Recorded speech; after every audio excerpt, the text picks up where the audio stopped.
Ibnu Umar itu mengatakan kekayaan itu enggak cuma duit. Beliau mengatakan inna ajmalur rizqa laisa bil mal. Namanya kekayaan itu enggak cuma duit, tapi beliau mengatakan ada 7 jenis kekayaan yang antum kalau memiliki sempurna bahagia. Apa itu? Pertama ginaul amwal, kekayaan finansial. Itu tadi duit, kemudian mobil, rumah, sapi, cantik-cantik, lucu-lucu, solihah-solihah, kemudian sawah luas, macam-macam semuanya luas. Itu cuman kekayaan nomor 1, namanya kekayaan maliyah, kekayaan finansial. Yang kedua ini namanya ghinaul muru'ah, kekayaan sosial. Jadi kita dimuliakan banyak orang, dihormati. Ada orang kaya tapi nggak terhormat, ada orang kaya nggak ada sing ngampirke. Dengan kebalikannya ada orang nggak terlalu kaya tapi orang sekampung semuanya munduk-munduk, monggo pinara, masya Allah, itu sugih dia. Yang ketiga ghinaul ilm, kekayaan ilmu. Kekayaan ilmu, ada orangnya tidak terlalu kaya tapi ilmunya luas. Ini lebih mahal nilainya dibanding kekayaan harta. Karena kekayaan finansial itu menikmatinya sedikit dan menikmatinya sebentar. Antum punya duit misalnya, ya toh 10 miliar, yang antum makan lo seberapa, yang antum gunakan lo seberapa, terus yang antum pakai lo seberapa.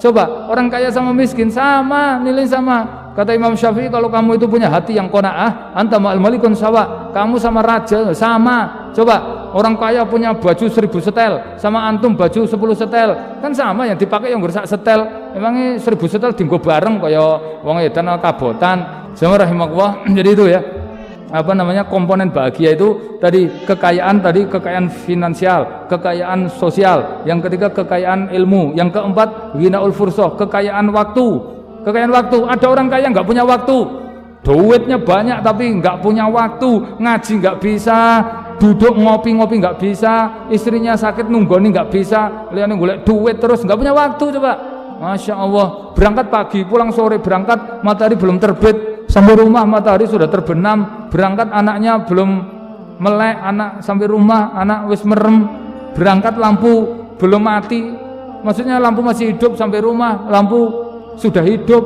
nggak pernah ngerti lampu mati, nggak pernah ngerti matahari terbit. Itu dia di jalan terus uripe liane dodol, berangkat jam 2 malam sampai pasar, subuh dodol sampai duhur, pulang lagi sampai Tangmangu, asar bablas kulaan sampai maghrib, pulang sampai rumah sudah lewat maghrib, baru noto dagangan sampai menjelang jam 9, tidur makser, langsung jam 2 berangkat lagi. Wong pasarnya ada biang tuh nang Pacitan ngono, uripe kaya ngono terus. Coba dinolek itu masih Idul Fitri barang ya kayak gitu.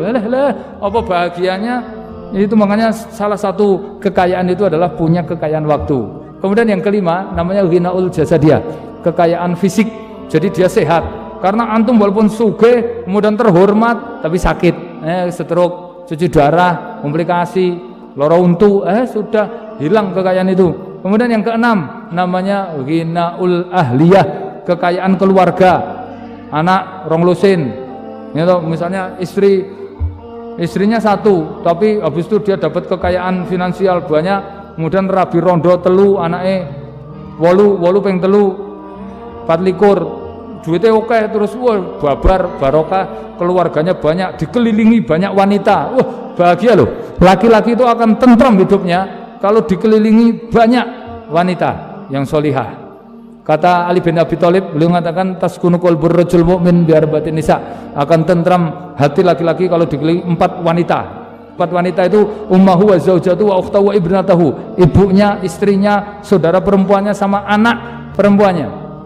Kenapa? Karena kalau laki-laki didukung 4 wanita ini, dia dapat ridho Allah. Karena ridho Allah tergantung ridho wanita pertama, yaitu ibunya. Yang kedua dapat kecintaan Nabi, karena wasiat Nabi tertinggi itu untuk berbuat baik kepada istrinya. Yang ketiga mendapat barokah, karena barokah Allah turun kepada laki-laki yang berbuat baik kepada saudara perempuannya. Kemudian yang keempat dapat derajat yang tinggi, karena ketinggian derajat laki-laki tergantung dari doa anak-anak perempuannya. Gitu kata Nabi, innar rajul la tarfa'u darajatahu bi waladin yastaghfiru lahu. Seorang bapak diangkat derajatnya di surga karena doa anak-anak perempuannya itu. Terakhir ghinaun nafs, kekayaan jiwa. Nabi mengatakan laisal ghina ghinaul amwal. Namanya orang kaya itu bukan orang banyak duit, kata Nabi, walakinal ghina, tapi orang kaya ghinaun nafs, ketika jiwanya itu sudah merasa cukup, walaupun dia kaya raya, sugih blegedu tadi, sampai melebu tututi duit, metu gondeli duit saking banyaknya, tapi dia itu kurang, dia merasa belum cukup, miskin. Kata Nabi, orang miskin itu bukan orang yang nggak punya duit, tapi orang yang ambisinya itu kepada dunia sangat besar, maka dia dibikin miskin terus di kedua matanya. Kata Nabi, mangkanatid dunya akbaru hammiha, siapa yang ambisinya itu kepada dunia sangat besar, cita-cita hidupnya hanya dunia, ja'alal faqra baina ainihi, maka dibikin kurang terus di kedua matanya.